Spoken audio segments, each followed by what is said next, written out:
Everyone, if you've ever felt like traditional social advice is, a little stiff, a bit boring, or just plain doesn't work in the real world, you are in the perfect place. Today, we are completely dismantling those flawed, traditional ways we've all been taught to converse. We're tossing out these standard, robotic social scripts, and in this explainer, we're replacing them with psychology-backed connection hacks straight from our source material. Get ready, because we are going to rethink absolutely everything you thought you knew about talking to strangers. Because look, we have all been there, right? You're at a networking event, or maybe you're on a date, and you're asking all the right questions, you are being perfectly pleasant, but then, bam, it hits. That painful, incredibly relatable experience of an awkward silence. It just feels so forced. Which really begs the question, why is it that trying to be polite often completely backfires and makes people want to run for the hills? Okay, let's dive into this. Usually we default to what we can call interrogation mode. Someone tells you what they do, and you immediately fire back with, "Oh, what's your major? Where do you work? How long have you been there?" We do it because it feels polite. But psychologically, it literally acts like a police interrogation.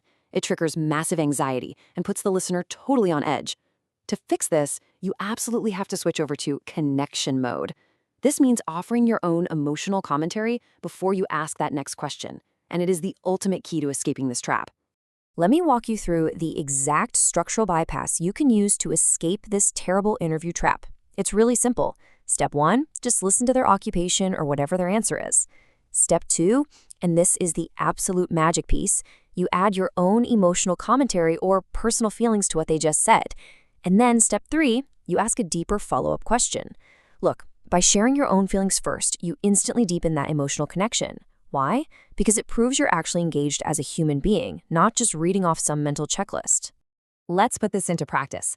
Imagine a stranger just told you their school teacher. Instead of immediately hitting them with, "Oh, what grade do you teach? Try this instead." "Wow, I always wanted to be a teacher when I was younger. There's something really fulfilling about inspiring others." Do you feel the warmth there? You are offering a piece of yourself to the conversation. It totally softens the interaction and makes them feel genuinely heard before they even have to answer your next question. So that completely fixes the dreaded interview mode once you're already talking. But what about starting a conversation from scratch? How do you avoid falling into that trap in the very first place? Well, I have a question for you. What is the weird one-sentence assumption that makes strangers immediately open up to you? The answer lies in this brilliant concept called the cold read non sequitur. This is a phenomenal way to initiate a conversation without asking traditional questions at all.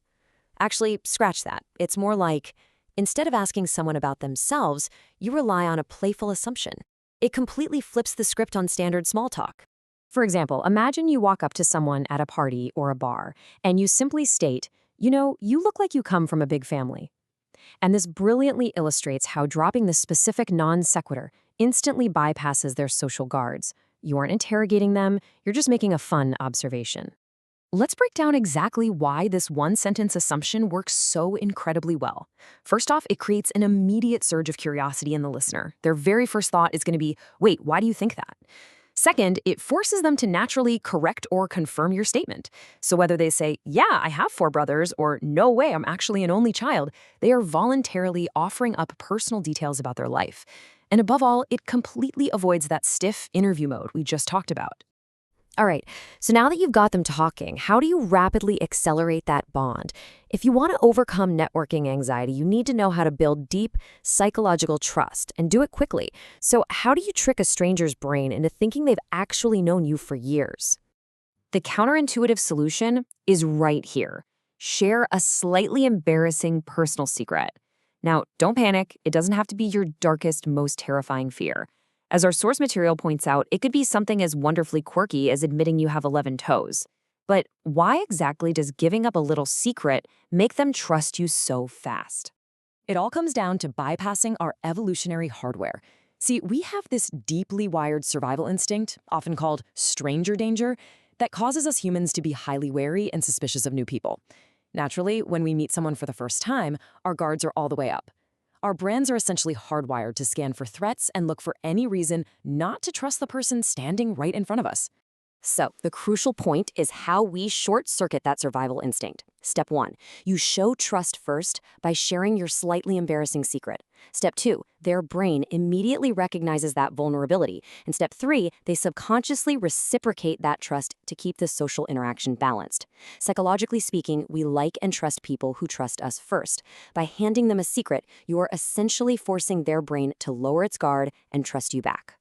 Okay, we've hacked conversation and we've hacked trust. Now, let's enter the climax of today's explainer by dropping some seriously mind-bending, counterintuitive dating and social advice. We are always taught to do nice things for people we like, right? But why should you actually stop doing favors for your crush and make them do favors for you instead? The key is right here. Ask for a tiny, low-effort physical favor. Now, to be clear, we aren't talking about using people. We are talking about something totally microscopic, asking them to pass a piece of paper, hold your notebook for a second, or just pick up a pencil you dropped. Now, what's really interesting about this slide is the psychology behind why this works. It hinges on something called consistency bias. This is a psychological principle where the human brain simply cannot handle contradictions in its own actions and beliefs. When you ask someone to do a favor for you, their brain has this momentary panic like, wait, why am I doing a favor for someone I supposedly don't even care about? And this leads us directly into the Benjamin Franklin effect. This is a super well-documented psychological phenomenon showing that a person who performs a favor for someone is significantly more likely to like them. In fact, Benjamin Franklin famously used this exact cognitive bias on his fierce political rivals to win them over. He would simply ask to borrow a rare book from a rival, forcing them into doing him a small favor. Pretty sneaky, right? This concept brilliantly mimics the subconscious internal monologue that happens in a stranger's brain to resolve that consistency bias. Their brain literally says to itself, well, I just did a favor for them, so I must actually like them. To stay consistent with their own actions, their subconscious is forced to decide that you are someone they care about. It is literally the ultimate psychological attraction catalyst. Wow, we have covered a massive amount of ground today.